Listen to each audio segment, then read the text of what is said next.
Hello guys and welcome to today's video. Today we will be doing my World Cup group predictions. So without further ado, let's get straight into my predictions. And let's start with Group A. Now in fourth place I have the hosts Qatar. Whilst Qatar aren't as bad as you think, they certainly have some great players such as Almoez Ali, who's banging in the goals for the national team. They aren't very good in terms of reputation in the game, and someone like Akram Afif, who is very good domestically and nationally, he certainly isn't a household name, and I think that's why they will come fourth in this group. In third I have Senegal, and whilst the AFCON champions are a very good team with very good individuals such as Edouard Mendy and Kalidou Koulibaly, there is one big miss that I just cannot get past, and that is Sadio Mane. They cannot score goals without this man. This man has been ruled out for the World Cup, and without him, I just don't think Senegal are the same team. In second place, I've gone for Ecuador. The last time Ecuador were at the World Cup was in 2014 in Brazil, and this Ecuador team is young and hungry. Their left back Piero Hincapié is a very good player, and their central midfielder Moises Caicedo starts every week for Brighton in the Premier League. Up front, Enner Valencia still banging in the goals, and while there were certain disputes over Byron Castillo's passport, that has definitely been cleared up in terms of this World Cup, and now Ecuador look good to come in second, and therefore that's why I have this Ecuador team going through ahead of Senegal. And then in first place I have the Netherlands. Now the last time the Netherlands were also at the World Cup was also in 2014 when they got to the semis. This is a much different Netherlands team with someone like Van Dijk starring in the centre of defence for them. Now the goals are going to come from one man and one man only, and that is Mr. Memphis Depay. Although he hasn't been playing too much in Barcelona, he is certainly very good for the Dutch national team.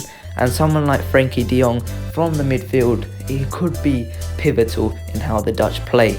Someone like Cody Gakpo could break out as well, and I back them to do well. Their manager, Louis van Gaal, is a very experienced and pragmatic manager, and he certainly knows what he's doing on terms of the international stage, and will certainly get Netherlands to be a dark horse in this World Cup.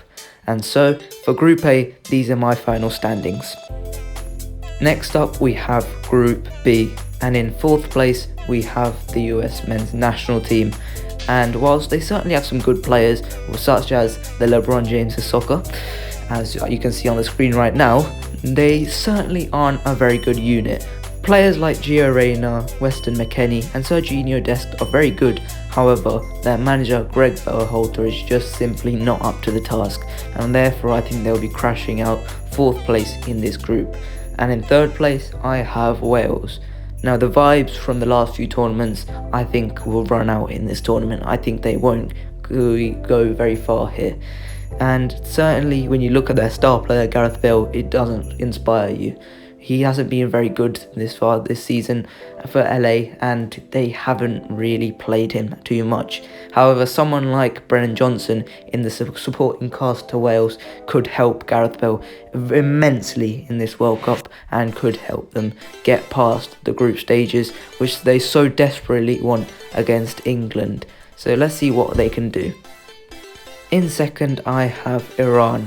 Now, in my opinion, Carlos Queiroz is one of the best managers in this group, and certainly in the whole World Cup. He's very pragmatic and knows how to get this team playing disciplined.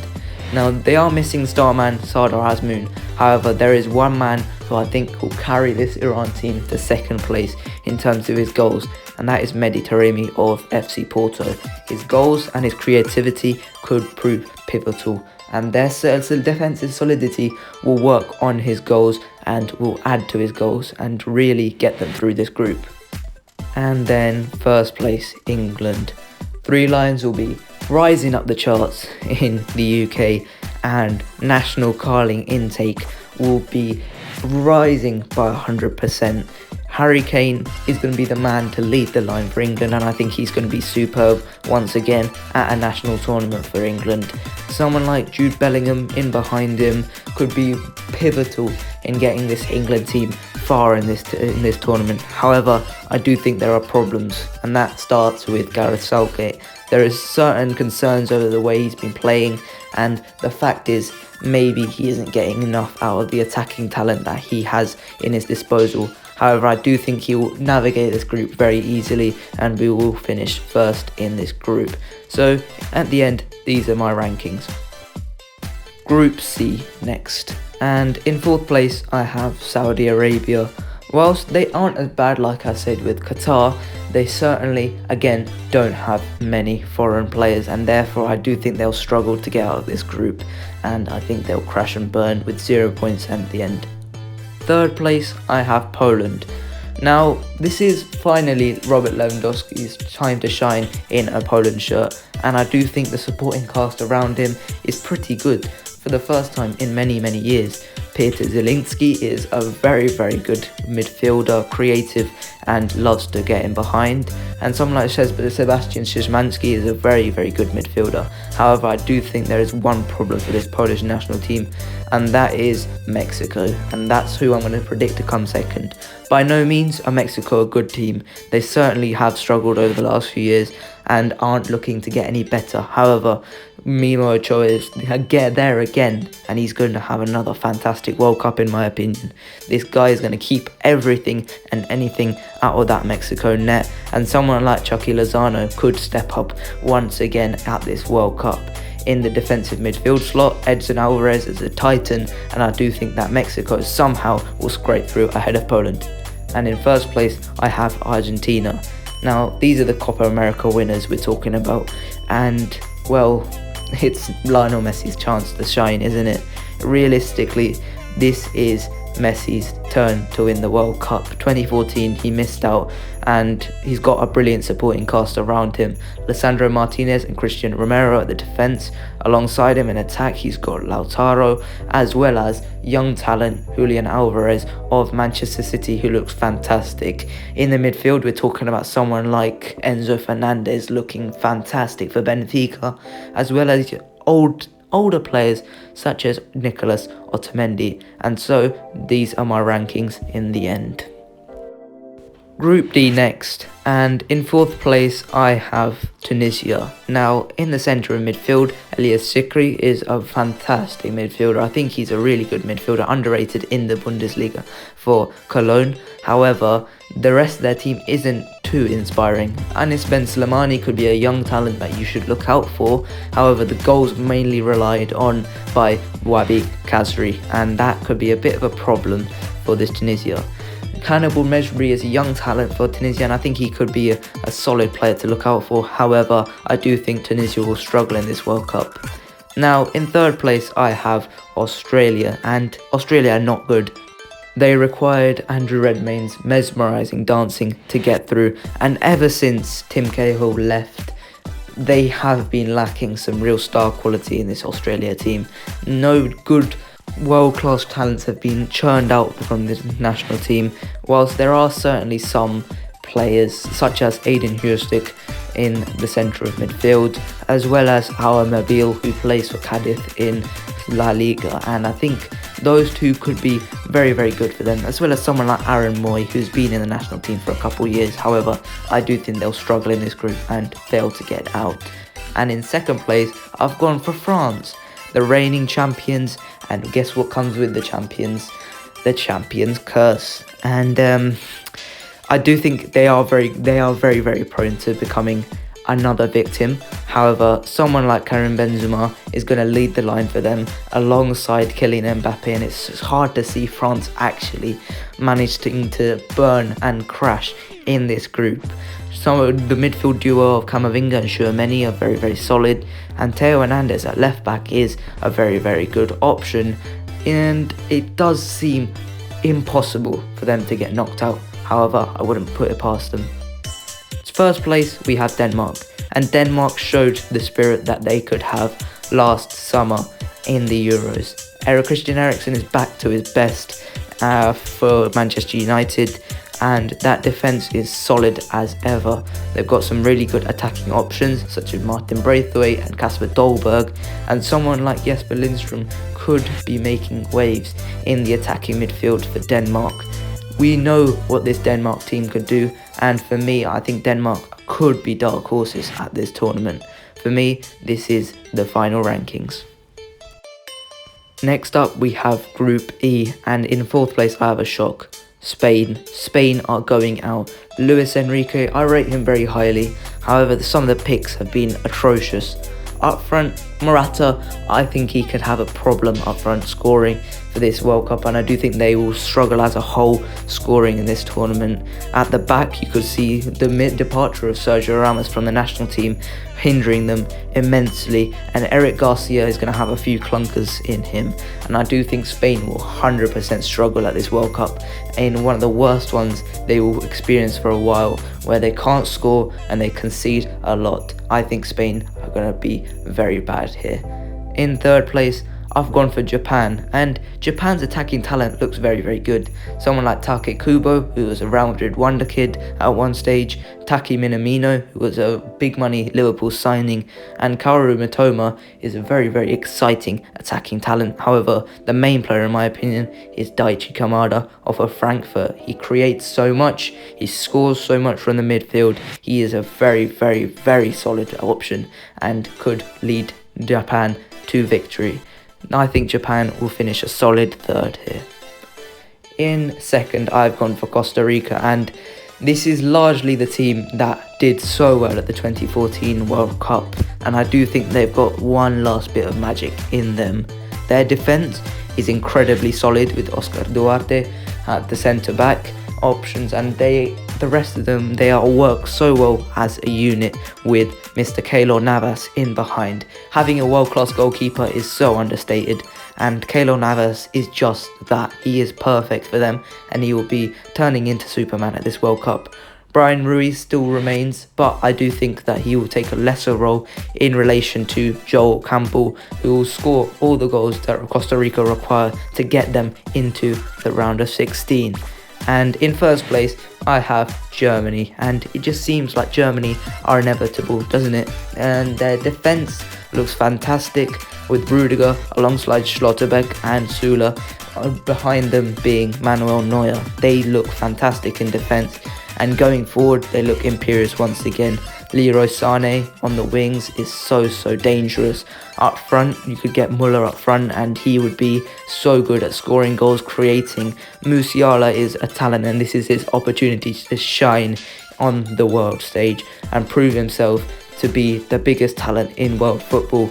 Up front also, Yusufa Moukoko could prove to be a big talent as well. So at the end of that, here are my group rankings for Group E.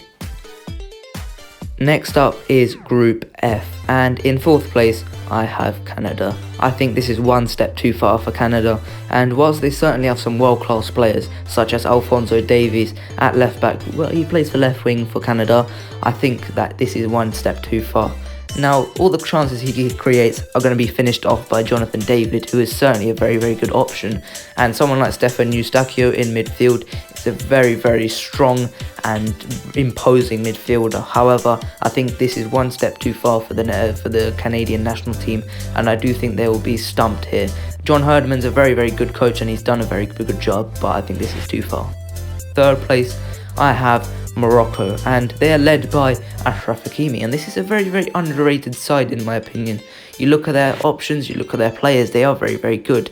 Alongside Hakimi, you got Mazraoui, a starter for Bayern week in, week out, and that could be very, very big for them, as well as a solid keeper in Yassine Bono for Sevilla, who is very, very good for them, and Youssef En-Nesyri, who scores week in, week out, and could be banging in the goals for them, as well as the return of Hakim Ziyech, which could be huge in this group. I think they have every chance of going through in this group, and I think they could pose an upset.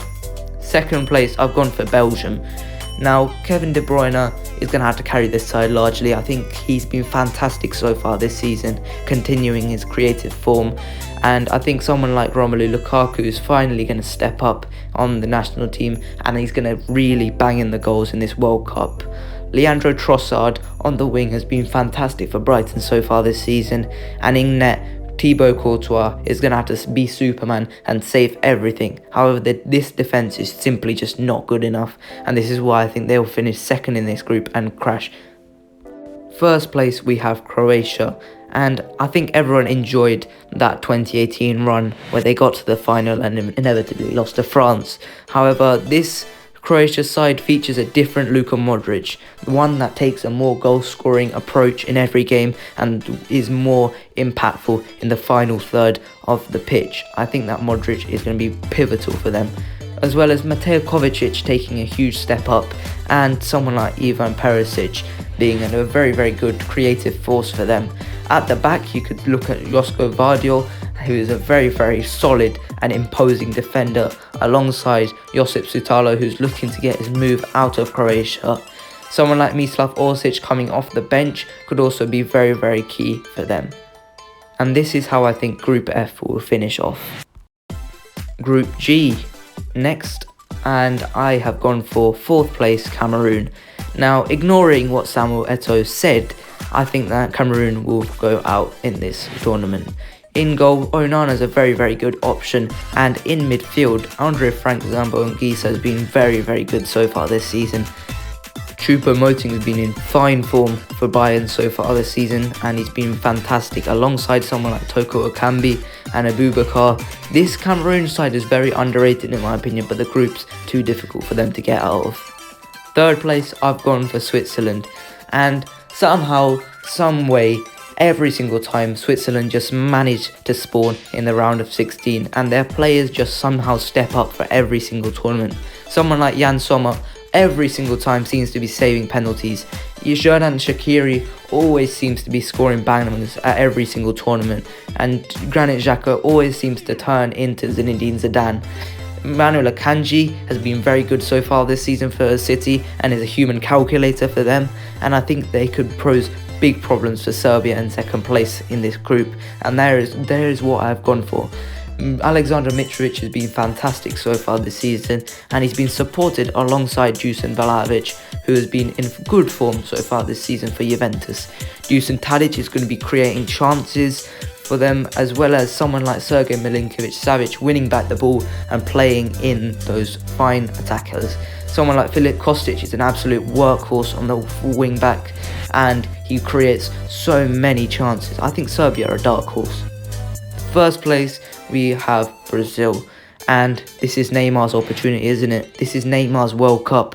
This is time for redemption. This is time for his opportunity to cement himself as the main guy in Brazil's history. I think that this redemption after his break, as well as the 7-1 in 2014, as well as the 2018 diving stuff, this team is the best he's ever had. If you look at the defense, Militao, Thiago Silva and Marquinhos are a fantastic trio. The attacking options include someone like Antony from Manchester United, Rodrigo from Real Madrid, Lucas Paqueta from West Ham, Gabriel Martinelli from Arsenal, Gabriel Jesus from Arsenal, Rafinha from Barcelona, Richarlison from Tottenham, and last but not least, Vinicius Jr. from Real Madrid. And you look at the goalkeeping options, both are absolutely fantastic. You look at this, and this is Neymar's best opportunity to cement his place in Brazilian icon status alongside Pelé, Ronaldo, Ronaldinho. And this is where I've gone for this group. And then lastly, Group H. And in 4th place, I've gone for Ghana. And whilst Ghana have brought in some good players, their team is just not good enough.